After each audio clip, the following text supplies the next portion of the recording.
Sa mga nagtatanong kung saan po talaga ako, nandito po ako sa probinsya at umuwi ako dahil araw ng kamatayan ng aking lolo. At sa mga nagtatanong kung saan yung lugar ng probinsya namin dito sa Davao, Compostela de Oro. Eto na, nakaabot na ako sa area ng sementeryo ni lolo. Sa mga inyong gusto, sa makita nyo diri ka ng mga sagingan, lubihan, kana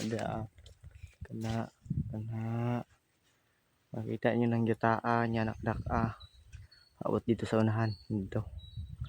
Ito kinili na amo dong panindi ko karon sa akong lolo. Ay. Papunta na po ako sa sementeryo ni lolo at ngayon po ay finorward ko na po para mas madaling yung video. Kasi dundong po ng lolo ko. Araw po niya ng kamatayan. Hahay. Kaya magsindi tayo ng tatlo. Siwi na. Siwi na ang kandila kay hiwi ng pugog. Na. Tara na. Ito.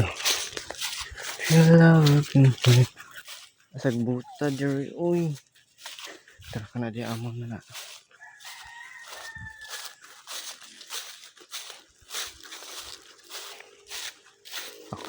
Sa mga nagtatanong, ako lang isa kay ako. Dahil naraman sila nagsindi. Lakasan mo tumagyan mo, may dalan. Kita ng dalanan. May dalan. Sagot na. People love can uhaha. Baby now. We pala here we are. Hello. Hi mga lulos lulagaw. Monitor ang akong lolo Pio.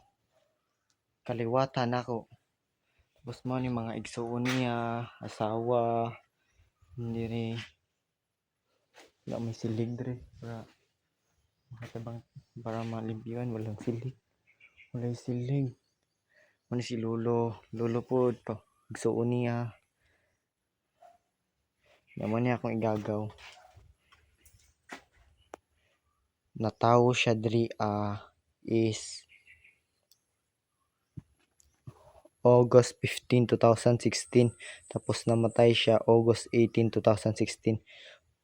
Di bali wala siya ka suroy diri sa kalibutan. Igor siya nakatungtong og 2 ka adlaw. Gikuha na dayon siya ni Lord.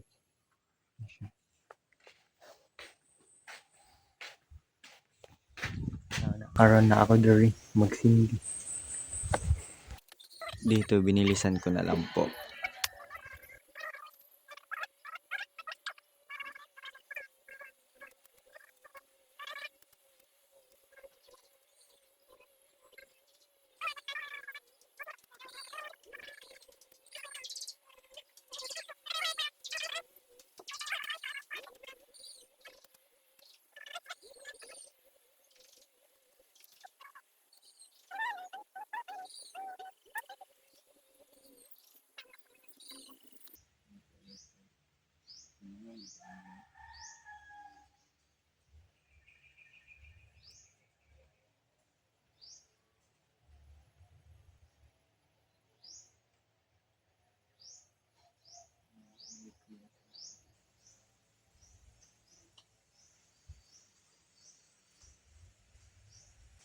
Habang naghihintay ako hanggang sa matutunaw ang kandila, naglinis muna po ako sa sementeryo ni lolo po.